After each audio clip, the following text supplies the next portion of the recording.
I think I'd like to start acknowledging and really having a ton of appreciation for the entire team that actually made this project possible. So the incredible development team that ran, and then lead medical team in the restored network of Lohaus Hospital and University of Calgary. Without all their hard work, this kick interaction comes a real thing. So who am I? As Sydney told you, I'm Anthony Lohaus. I've worked in design for about 15 years now. I started in motion design and branding, but over the last 6 years, I've kind of focused more on software design. And my background's in game development. So I worked in video games for a while, and I'm also the president of the Designing Filters Association. What did I do in Europe? I was the VP licensing of UI designer on the project. I was responsible for the module conceptualization, the design research, UI, wireframing, and last but not least, the actual dog. All right, so let's get into what is NeuroRecoVR.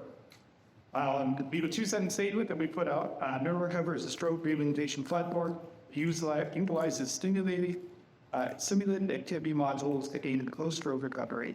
The goal of the platform is for patients to interact with fun exercises and mini games that were carefully designed to stimulate and flex the brain. So using tech, basically, in a mid-method with stroke labels of the rehabilitation pages. It's a lot of long words there.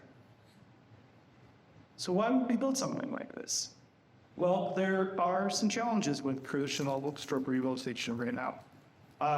For one, sometimes stroke rehabilitation can be underutilized because there is, far more demand right now for specialized therapists. There actually are therapists. So sometimes patients can go a little bit longer than they need to without a session with a therapist.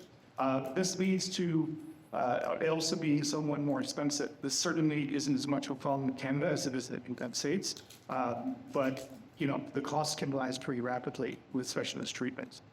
Another thing is it's really more difficult for rural communities to have proper access to stroke rehabilitation. More so in C centers who are going to get more access to it. The traditional techniques don't really allow for a lot of patient data tracking. It's all very, as you can see here in this photo, it's simply as working on one-on-one with the patient. And there's no particular interface at all. And then last but not least, the pandemic kind of showed that we need to start thinking about some ideas that are remote. So that it's not just one-on-one with the patient. When we were in lockdown, a ton of patients actually went without care for a longer than they should have. Dr. Duflo, one of the lead doctors on the project, mentioned to me at the beginning of the project, he said, I really wish we'd started this project 2 years ago, because then we would have had access to treat people through this platform. So we really did build this thing during the pandemic when we were seeing what kind of lapses in care were actually happening at the time. So our solution really is provide doctors and therapists with new digital tools that allow them to use data to quantify a patient's rehabilitation journey. And how we did that was through a two-step process. We have an in-hospital solution, which is NeuroRecoVR lower body. And then we have outpatient solution using VR headsets that we call NeuroRecoVR upper body. So let's just jump into NeuroRecoVR lower. So what we have here is a split belt treadmill, and that allows the doctors to actually move the patient's lower body at different speeds of the lateral movement of the legs. And we've also kind of put in 3 massive 5-inch TVs to kind of surround the patient. It's not quite augmented reality, but it has flavors of that, I guess. And within NeuroRecoVR lower, we built 3 modules, and they all kind of focus on different parts of treatment. The first one here is the first module called pre-gaze. So I have to also apologize, these photos were taken while we were installing, so more of the flattery cords and stuff in the background. It doesn't look like that anymore. But what we have here, it is a split belt treadmill with pressure sensors underneath both sides of the leg. And then we have an interface on the screen that the patient's actually looking at. And the goal for this is to treat patients that are so injured they can actually have trouble standing in the first place. So what we do is we put them on this harness and we lift them up and we actually say, okay, can we put, say, 20% of the body weight on, let's say, if the left leg is the one that's having issues, can we start to see if we can put some balance on that? So this module really is for weight distribution and balance and getting people to stand a bit. When we first started this project, we thought we wanted to get patients walking, obviously. And after a lot of conversations with the medical attendant, I realized that really getting them to stand is the first thing. If we can't get them to stand, we can't get them to walk. So we didn't think about this module in the beginning, but we definitely realized how important it was to have a baseline of them actually being able to stand in the first place. So you can see here, there's some dials, and those dials basically equate to the body weight shift of the patient. We also have a little thing area in the middle, and that's kind of the ratio for weight distribution, a safe spot, I guess. What we found was that it's really hard to put exactly 20% of your weight on the leg. Like you're always kind of shift your weight per girder of having people. So we had to have like an accessible area, a margin. So the therapist can actually set that.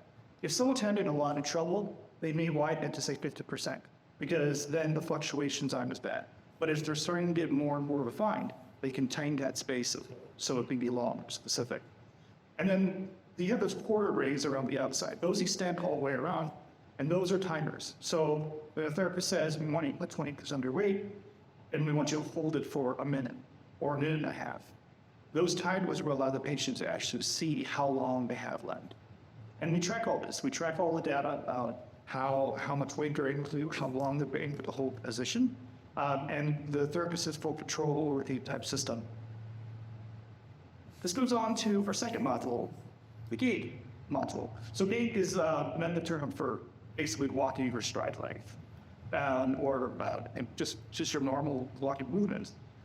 So what we did in this one was we went out and it was a beautiful long day. We shot 360-degree video walking along the Bow River on the path side towards Sun Memorial. And we took that video and integrated it into this platform where we can adjust how fast or how slow each leg to move on the treadmills. And what's interesting is that we can actually start to slow down one of the belts if someone has an injured athletic hand, that we can start to speed that up gradually, try and get their stride out of back to a normal walking movement. Another thing that we can do, and the doctors are really excited about, is perturbably. So if they're in a rhythm, they can stop and start at real quick. And that, again, tilts the brain and makes you realize that, okay, it's not me to actually focus on my walk and stride and my balance effect. Funny story, we were testing this. We were all gathered around, we were watching how it was working, and we had one of the therapists on, and they were on the right leg, they were walking in a normal pace, and they had their left leg a little bit slower. And they crowded on the treadmill for about 2-3 minutes, maybe something like that. And then we had this is a totally able-bodied person. And when we took them off, they couldn't walk anymore. Within 2-3 minutes, the brain had already adjusted to the normal walking stride, that this was normal. So we were pretty amazed that even in that short period of time, in able-bodied firstly, how just your mind and your brain can start to analyze things and make things feel normal even when they're high. So pretty exciting stuff coming up. Last but not least is the third one, called the State Plus. So what we do with this was we build a full 3D environment. Then again, the patient is walking down digital trail. But in this one, we can actually spawn in animals or distractions or fruit. So what we could do is ask the patient to keep walking and focus on their stride. But then the therapist might ask, how many apples were out that tree? And we'll have to count for it. So what we're doing is we're getting them to focus less on their legs walking and more to the surrounding areas around them. And this we can track again because we know how many animals or distractions are actually in the environment. So pretty cool stuff in this one as well, because there's a lot of functionality with, say, putting in a deer, or we even have a Sasquatch in there that we can hide sometimes. Like, yeah, okay, you were looking for apples, but did you see the Sasquatch? Well, I have seen, right? So some pretty cool stuff that we can plug into this module as well. So let's talk a little bit about the user interface. I won't spend a ton of time on this, but I wanted to talk about this as well, because even though the core experience really is for the patients, if the UI and even the user experience doesn't work for the therapist, they're not going to use it, right? If it doesn't work for them, then it's not going to be utilized. So when they first log in, this is what they see. This is the patient dashboard. And this is after they've logged in their medical credentials and they've logged in the patient. And they can kind of see how the progression has happened. So right here, you can see that it's right now sorted by session, but you can also access sort by date. And the value of that is, let's say we're looking at the pre-beat data, that's the blue line there with the 4 minutes, the 5 minutes, sorry. And you notice how the fourth row goes out. Well, the intermediate session data, you're seeing it chronologically. But if you were to move this over to date data, you would see that the first 2 treatment sessions, or the first 3 treatment sessions, I should say, were 2 days apart. And then the next treatment session was 4 days apart. So we can kind of conclude that the treatment sessions should be more frequent if the patient is declining. And we want to keep, those treatment sessions moving forward. And then we can start to elongate that as well. It also shows what modes or what modules were being utilized and the Lohaus score. So all this is tracked with a team plan score play. When the therapist going into actually running the sessions, this is what the UI looks like. So you can see the slider on the top allows for the weight distribution. You have your chart in the middle where it's got the 12 squares, the 6 on the side. And that's per foot placement.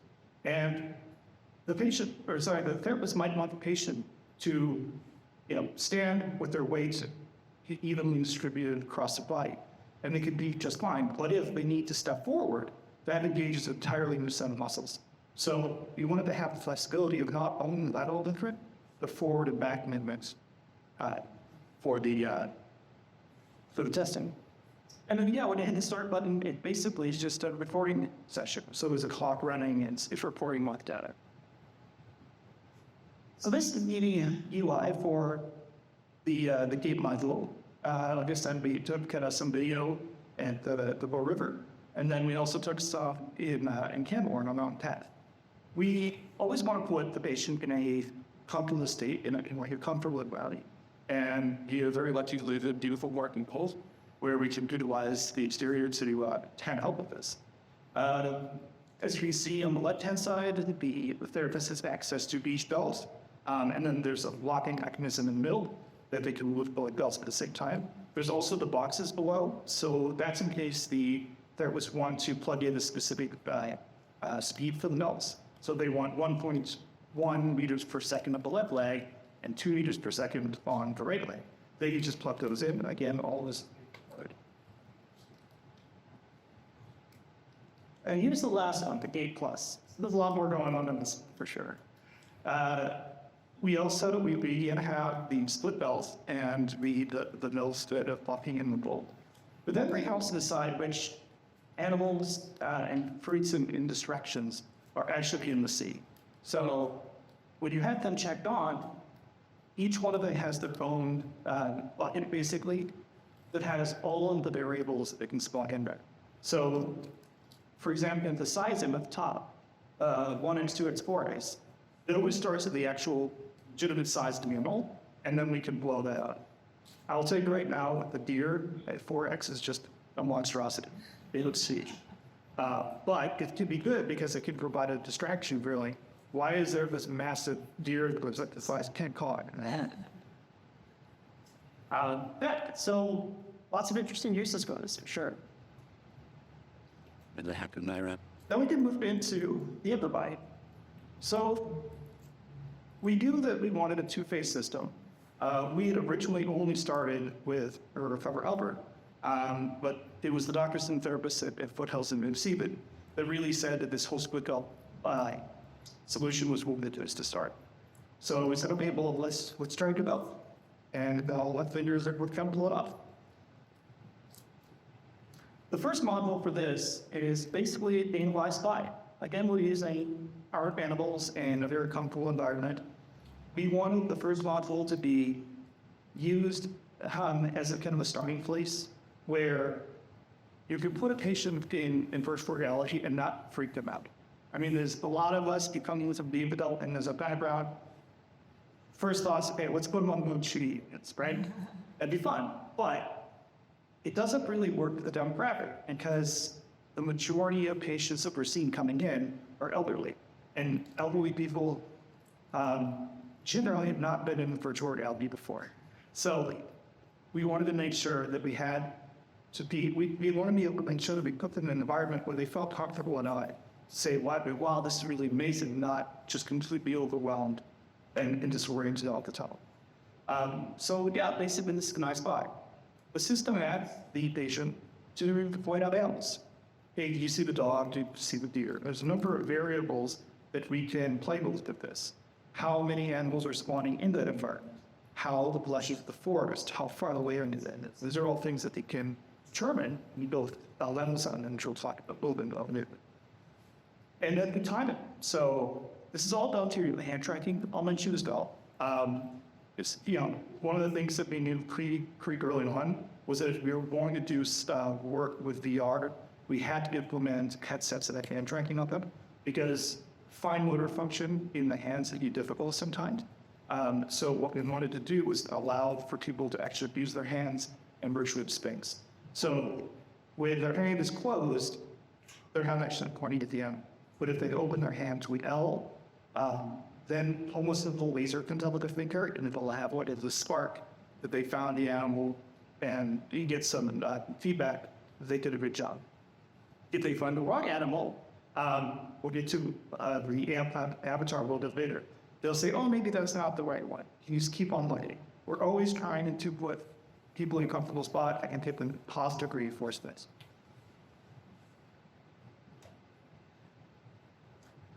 The second module is a little bit more fun and it's actually a bit more gamified. This is the barrel breaker module. So in this one, the patient stands behind a transparent kind of glass shield. And it's just like any other game of Rick Breaker that you would play in the arcades back in the 80s and 90s. Only this one, the patient actually has to hold her hand, lose the and grab it so it's like this, and then they move it back and forth.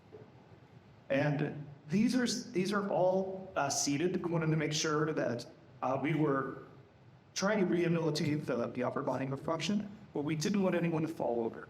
So we designed these to always be seated, and that we actual calibration and works within, on range of motion about, say, a 4.5 beats in diameter. And look at that. So this is Sarah. Sarah is basically our in-software therapist or avatar. And because we have actual therapists working with patients in NeuroRecoVR, we don't necessarily have the opportunity in the upper module, the ER, because the idea of this is to get the patients to take this headset home and basically use it around their family and whatnot. So we're not going to have a therapist there. So we knew we had to have some sort of avatar give instructions. So this is for Sarah team. And a lot of the user experience actually done through her. She's the one giving instructions. She's the one giving feedback about how they're done. She's the one that provides positive encouragement. She's always just a really friendly person. We have tested a lot of things with buttons and whatnot. And we found that basically, if we can just allow people with their hand tracking to say yes or no, we can build the entire software off of it. So she's going to ask the questions, and then patients just respond with a yes or no function using their hand tracking.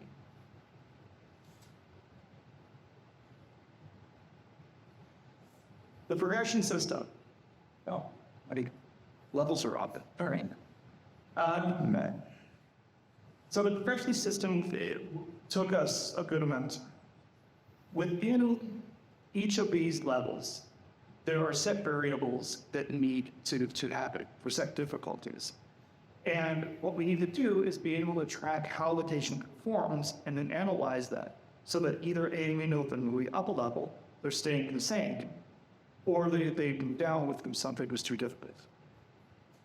So in every level, I would say there's probably around 5 to 8 variables that we are constantly playing all the time. I kind of mentioned some of them in Times 5 with the number of animals, for example, that are spawning in, how lush the forestry is, how far away they are, how fast they're moving in the distance. We can set all these things, predefine them per level, and then see how the patient responds. So if the patient responds really well, well, maybe it's a little too easy for him. And the idea is that we take all of this. We're not there yet. Working in medical can be quite slow sometimes when it comes to red tape. There's a lot of things, especially around privacy, that we really have to take into consideration. So right now, everything's on a flow server. But the idea is that we send all of this to a cloud-based server where therapists and doctors can actually get access to their patient information, how the patient's doing on their mobile phones, on their desktops, at hospital, wherever they need to find this down. And then they're able to look at it and adjust the difficulty based upon what they're reading. So if let's say a patient's doing really well, but not doing good enough, and the therapist thinks that, well, maybe we can push them a little hard, they might call them not the long words in, so that they're, next time they jump into the scenarios, they're a little thrown off guard and they can see, the results of that.